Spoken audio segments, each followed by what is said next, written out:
Assalamualaikum warahmatullahi wabarakatuh. Alhamdulillahirrahmanirrahim. Kita ketemu lagi dalam perkuliahan pengantar ekonomi.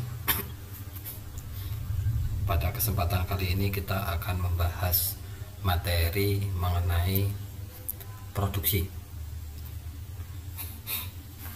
Ya, kita mulai dari pengertiannya. Produksi merupakan penggunaan sumber-sumber daya untuk mengubah bentuk suatu komoditi menjadi komoditi lainnya. Komoditi di sini bisa diartikan atau bisa berupa barang ataupun jasa. Sumber-sumber daya tersebut diolah menjadi sesuatu yang memiliki nilai lebih atau memiliki nilai manfaat lebih sehingga bisa digunakan untuk memenuhi kebutuhan. Atau dengan kata lain, produksi bisa diartikan sebagai kegiatan untuk menambah nilai guna dari suatu produk sehingga lebih bisa dimanfaatkan untuk memenuhi kebutuhan kita semuanya. Produksi merupakan salah satu daripada sekian banyak kegiatan ekonomi yang terjadi pada setiap lapisan masyarakat. Jadi kalau berbicara produksi tidak hanya kapasitas besar, tapi juga dalam kapasitas kecil, misalkan di dalam rumah tangga. Mungkin selama ini bayangan kita kalau produksi itu lebih kita membayangkan ke pabrik ya, atau sebuah usaha besar dengan menghasilkan berbagai macam barang produksi banyak. Tapi kalau dari pengertian tadi bahwa produksi tidak berbicara masalah jumlah, tapi berbicara masalah prosesnya. Kita kembali ke pengertiannya bahwa produksi merupakan kegiatan untuk menambah nilai guna dari suatu produk. Nilai guna di sini ada bermacam-macam. Yang pertama, nilai guna berdasarkan bentuknya atau form utility. Nilai guna berdasarkan tempatnya, place utility. Nilai guna berdasarkan waktunya, time utility. Nilai guna berdasarkan kepemilikan atau ownership utility. Nilai guna berdasarkan bentuknya, form.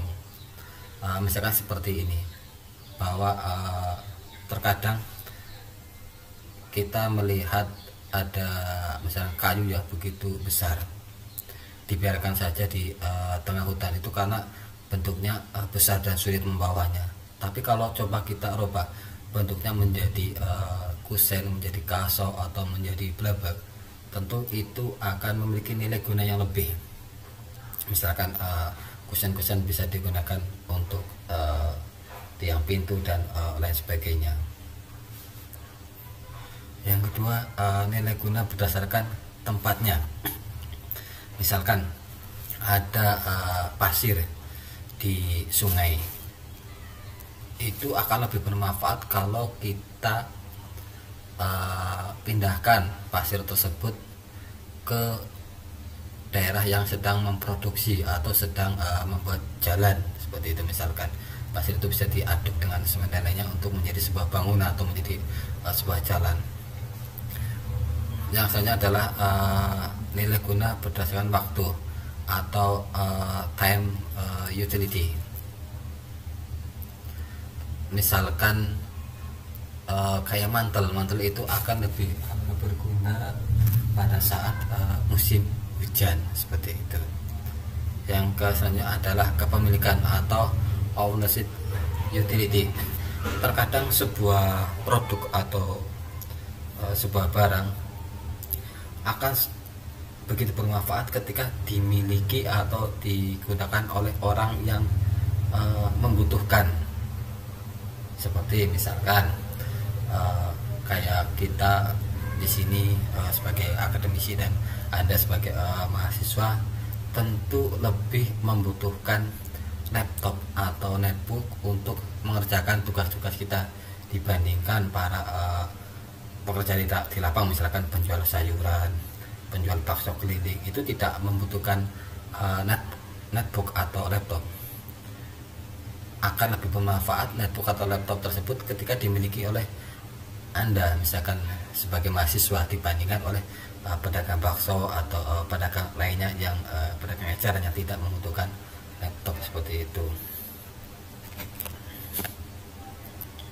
Nah, di dalam kita melakukan proses produksi tentu memiliki tujuan utamanya daripada sebuah proses produksi adalah untuk memenuhi kebutuhan dan menambah nilai guna dari suatu komoditi.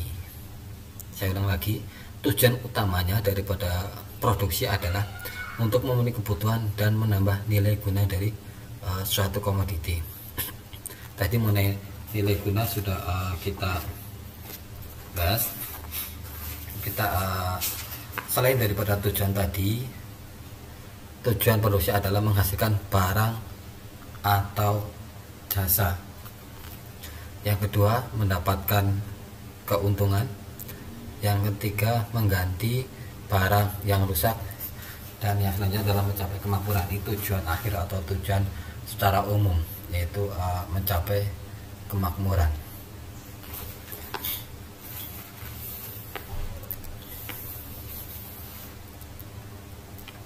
Nah, tadi kita menyampaikan bahwa salah satu pengertian daripada produksi adalah kegiatan untuk menambah nilai guna daripada suatu produk. Bagaimana caranya? Ada beberapa hal yang lazim atau umum dilakukan di dalam sebuah proses produksi. Yang pertama dengan merubah bentuk. Proses produksi dengan merubah bentuk ini merupakan proses produksi yang mungkin paling sering kita jumpai baik dalam skala kecil ataupun dalam skala besar. Ini proses produksi yang secara umum. Misalkan tidak kita contohkan untuk proses produksi yang merubah bentuk seperti tadi yang saya contohkan. Ketika ada kayu yang gelondongan, kita rubah bentuknya menjadi bermacam-macam bentuk, menjadi sebuah kusen atau menjadi sebuah blabag bahasa Indonesianya apa ya, papan lah kayak gitu. Ataupun mungkin besi-besi yang panjang kita rubah menjadi besi-besi yang pendek, bisa untuk ngecor atau contoh-contoh lainnya banyak lah kita bisa menemukan di lapang. Yang selanjutnya adalah merubah ukuran. Ini contohnya hampir sama seperti tadi, dari ukuran yang lebih besar ke yang lebih kecil, ataupun sebaliknya dari yang kecil menjadi yang lebih besar sesuai dengan kebutuhan. Misalkan batu-batu yang besar oleh para pekerja mungkin dirubah menjadi batu-batu yang lebih kecil, ceplik, ataupun yang lebih kecil lagi menjadi menjadi pasir gitu. Itu tentu memiliki nilai gunanya lebih. Untuk proses cor kita butuh batu-batu yang kecil, ceplik, bukan batu-batu yang besar. Tentunya sulit akan melakukan proses misalkan cor ketika menggunakan batu-batu yang begitu besar. Yang ketiga adalah dengan menambah atau mengurangi material.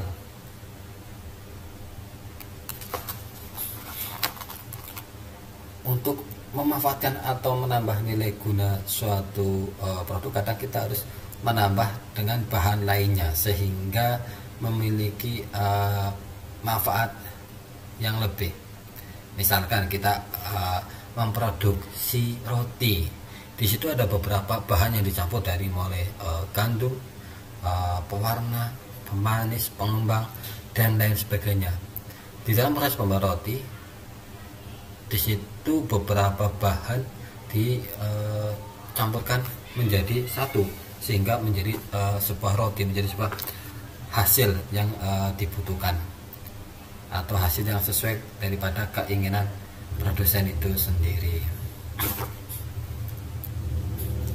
Nah, di dalam dalam melaksanakan proses produksi, biasanya produsen menghadapi berbagai macam masalah atau masalah ini secara umum ya, di dalam proses produksi apapun biasanya ini terjadi. Yang pertama adalah apa yang akan diproduksi.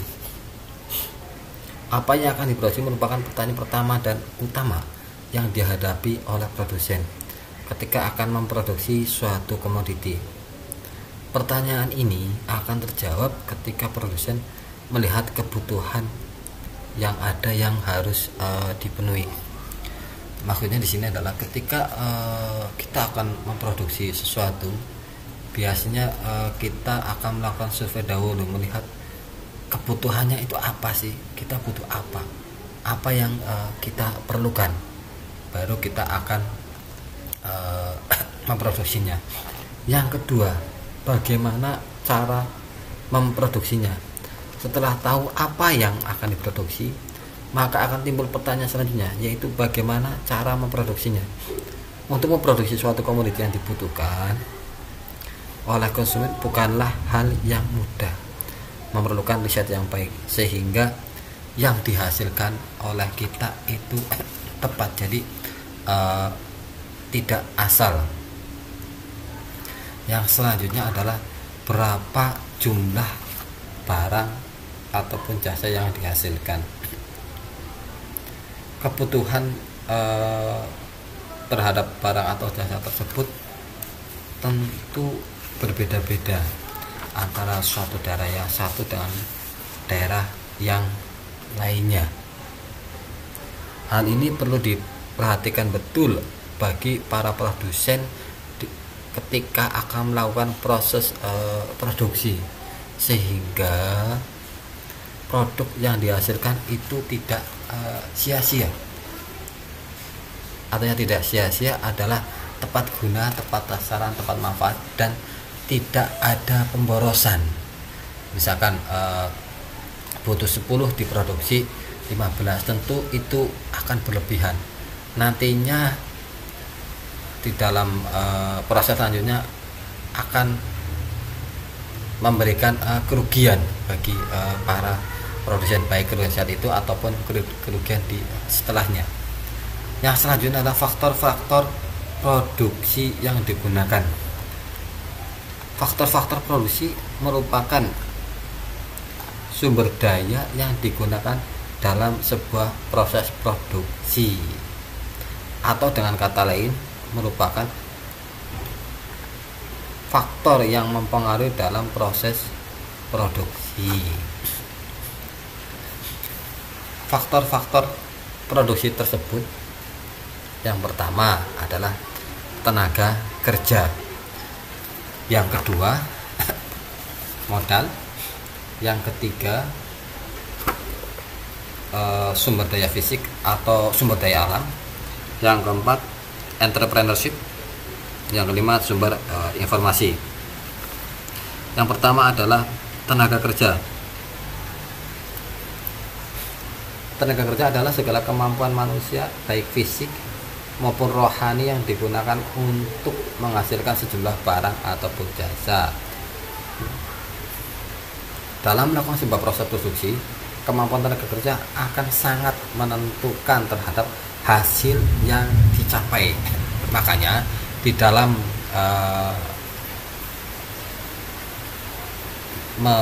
memperoleh atau mencari tenaga kerja, kita harus benar-benar memperhatikan tentang kemampuan daripada tenaga tersebut. Jangan sampai kita menempatkan orang-orang yang tidak memiliki kemampuan, itu tentu akan terjadi pemborosan. Secara umum tenaga kerja terbagi menjadi beberapa. Yang pertama adalah tenaga kerja terdidik, yang kedua adalah tenaga kerja terlatih, yang ketiga adalah tenaga kerja tidak terdidik dan tidak terlatih. Kita bahas satu-satu dulu. Tenaga kerja terdidik merupakan tenaga kerja yang telah melalui proses pendidikan tertentu, seperti lulusan sarjana, terus lulusan sekolah-sekolah kejuruan atau lembaga-lembaga resmi pemerintah. Jadi mereka ini memiliki sebuah sertifikasi, memiliki sebuah ijazah atau legal formal bahwa mereka telah melaksanakan pendidikan sesuai dengan profesi mereka. Yang selanjutnya adalah tenaga kerja terlatih, merupakan tenaga kerja yang telah mengikuti pelatihan tertentu untuk menambah kemampuan atau keterampilan mereka. Misalkan ada pelatihan untuk tukang, pelatihan untuk menjahit, di mana output dari pelatihan tersebut adalah merupakan kemampuan, merupakan peningkatan kualitas daripada kinerja mereka. Yang terakhir adalah tenaga kerja tidak terdidik dan tidak terlatih, merupakan tenaga kerja yang tidak melalui proses pendidikan formal ataupun pelatihan tertentu. Tenaga kerja seperti ini biasanya bekerja di sektor-sektor informal, misalkan tenaga angkut di pasar, tenaga di pelabuhan, dan tenaga-tenaga kasar lainnya. Ini biasanya hanya mengandalkan fisik mereka, secara spesifik kemampuan mereka tidak memiliki spesifikasi khusus, ya sama lah seperti itu. Mereka hanya mengandalkan tenaga mereka dan fisik mereka. Faktor produksi yang selanjutnya adalah modal. Modal merupakan segala kelengkapan yang diperlukan untuk melakukan kegiatan produksi lebih lanjut, baik berupa barang maupun uang. Nah, modal di sini baik secara pengertian tadi bisa berupa barang, bisa berupa uang.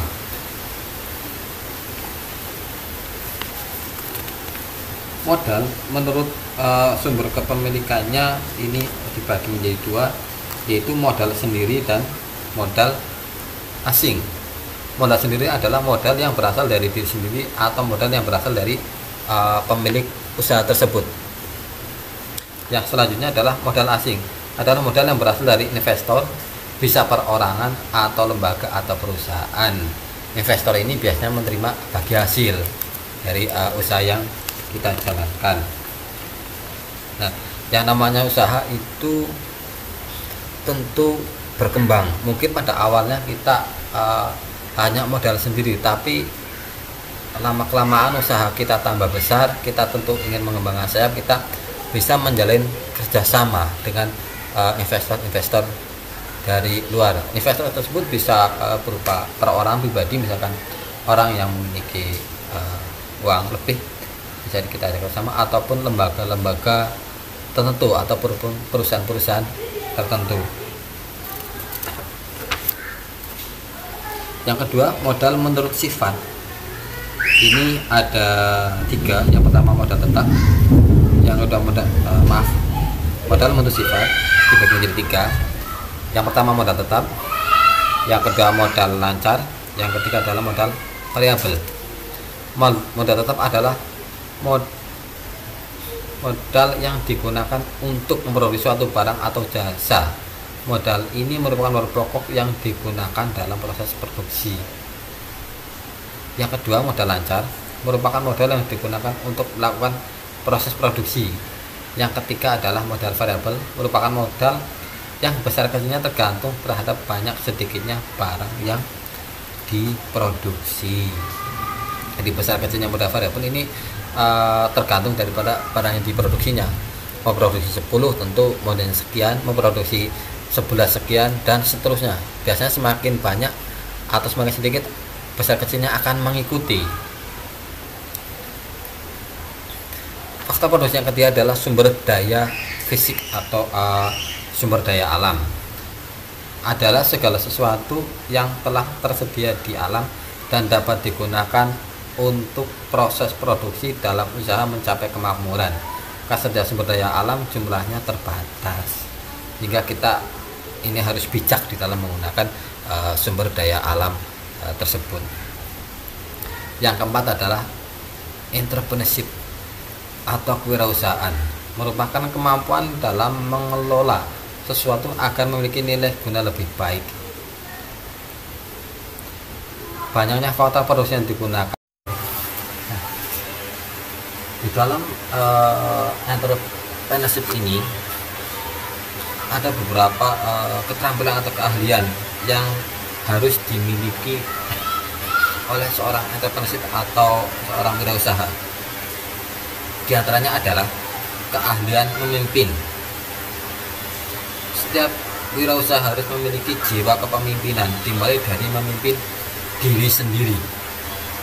Setelah kita mampu memimpin diri sendiri, baru kita akan mampu memimpin orang lain.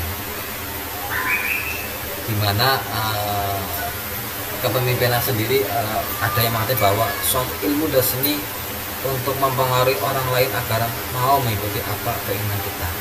Saya garis bawahi di sini adalah ilmu dan seni. Ilmu itu artinya bisa dipelajari, bahwa seseorang bisa menjadi pemimpin harus dengan proses artinya belajar, baik itu belajar secara formal ataupun informal. Seni adalah kemampuan yang luar biasa atau jenius. Setiap manusia dibekali dengan kemampuan, dengan kelebihan masing-masing, dimana kelebihan tersebut kita optimalkan melalui apa? Yang melalui belajar lagi. Itu adalah keahlian memimpin. Yang kedua adalah keahlian teknologi. Keahlian teknologi di sini adalah dimana kita mampu untuk menyesuaikan dengan perkembangan ilmu dan pengetahuan yang begitu pesat. Kita tidak hanya menjadi user, tapi kita juga hendaknya menjadi produsen, tidak hanya menjadi pengguna daripada teknologi tersebut. Kita juga hendaknya bisa menjadi penghasil daripada teknologi tersebut atau menjadi penyumbang daripada perkembangan teknologi tersebut. Nah, selanjutnya adalah keahlian berorganisasi. Organisasi sebuah usaha memerlukan sebuah penanganan yang tepat. Organisasi merupakan wadah bisnis tempat kita dijalankan. Apabila kita tidak mampu mengelola organisasi tersebut, maka dengan sendirinya bisnis tersebut akan mati. Yang keempat adalah keahlian dalam membuat perencanaan. Perencanaan merupakan hal yang sangat menentukan bagi seorang wirausaha. Sebelum menjalankan atau melangkah, seorang wirausaha itu harus berjalan sesuai dengan rencana, harus direncanakan. Jadi kita tidak berjalan tanpa arah. Kita jelas tujuan kita mau kemana, apa yang ingin kita capai, itu harus kita rencanakan. Yang selanjutnya adalah keahlian dalam membuat keputusan. Keputusan yang tepat di saat yang tepat, itulah kunci daripada keberhasilan berwirausaha. Untuk menghasilkan keputusan yang tepat diperlukan yang pertama adalah pengalaman, yang kedua adalah kemampuan, yang ketiga adalah kesempatan. Hal itu kita padukan semuanya sehingga menghasilkan sebuah keputusan tepat. Keputusan yang kita ambil ini tidak hanya berpengaruh pada diri kita, tapi juga akan memiliki efek orang-orang di sekitar kita.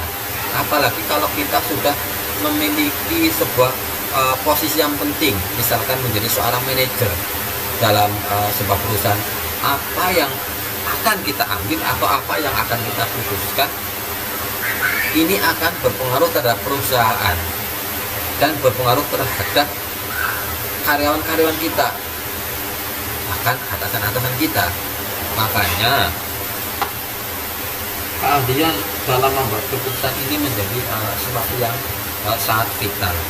Nah, selanjutnya adalah keahlian dalam mengatur sumber daya, baik sumber daya manusia ataupun sumber daya alam. Yang terakhir adalah keahlian dalam menyelesaikan konflik.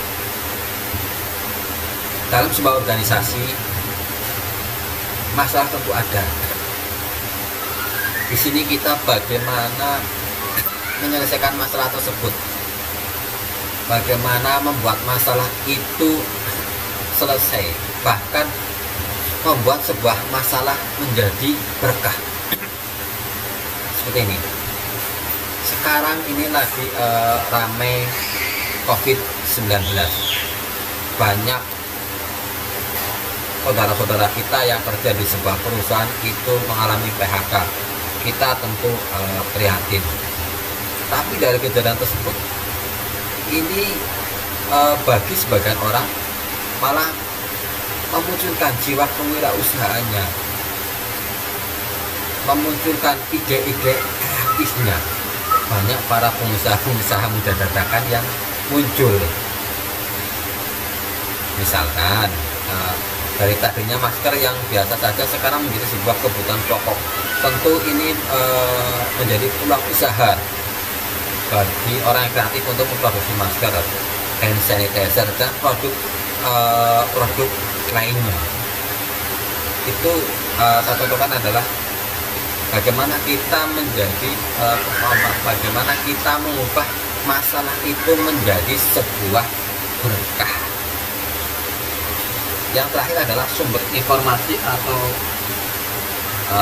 ini tambahan ya, bahwa perkembangan ilmu pengetahuan dan teknologi membuat informasi sekarang begitu cepat. Perusahaan-perusahaan raksasa sekarang ini, perusahaan yang besar, rata-rata adalah perusahaan yang bergerak dalam bidang penyediaan informasi. Misalkan ada CNN, terus ada Facebook, terus ada Google. Ini perusahaan-perusahaan yang menyediakan informasi atau menyediakan fasilitas di dalam arus perkembangan informasi tersebut. Makanya di sini sumber informasi yang merupakan salah satu faktor produksi yang perlu kita pertimbangkan di dalam kita melaksanakan produksi tersebut. Nah, faktor-faktor produksi dikelompokkan menjadi dua, yaitu input tetap dan input variabel.